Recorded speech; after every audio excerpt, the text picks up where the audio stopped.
The shooter was a lawyer and former FSU student. According to police, Myron May graduated from Florida State in 2005.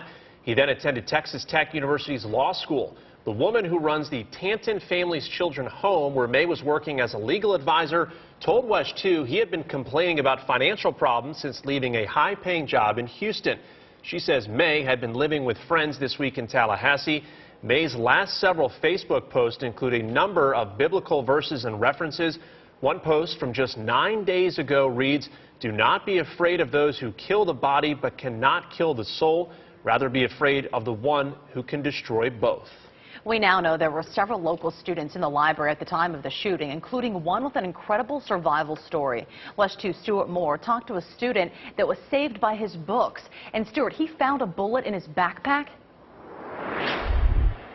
Yeah, he found that bullet in his backpack after he had already gotten home, Meredith. He says that he was leaving the library when he saw the shooter and he heard that first gunshot. Jason Derfuss is still visibly shaken after a bullet that could have struck him in the back was deflected by 2 books in his book bag. The moment that Mitchell pulled the bullet out of my backpack was the moment that I broke down in tears. It was more than an hour after the shooting took place outside the main library on FSU's campus that Jason realized he narrowly escaped being shot.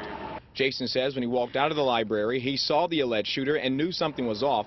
Next, he heard a loud sound and then saw the man running towards another student. I turned around and the shooter was sprinting towards another student, and he fired twice into the student's chest. Student dropped down to the ground, and after that, I needed to get out of there. Jason ran to his nearby car and warned other students on his way that a shooting had just happened. These are the pictures of his book bag and his theology books, the items that saved his life.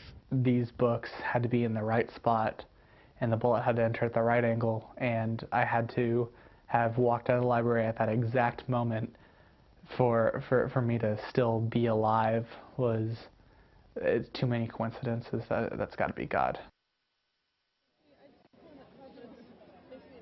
And back here live on campus, Jason had to turn all those items over to the police as they continue their investigation. Happening now on campus, if you can look behind me, they are preparing for a candlelight vigil. More than about 1,500 to maybe even 3,000 students have gathered at this area where they will be getting, the band is going to fire up in just a moment to play at this vigil. They've handed out all these candles to the students as well. The grand sentiment here is just that everyone is trying to recover from this, and thankfully nothing else worse happened. Reporting live in Florida State, Stuart Moore, WESH 2 News.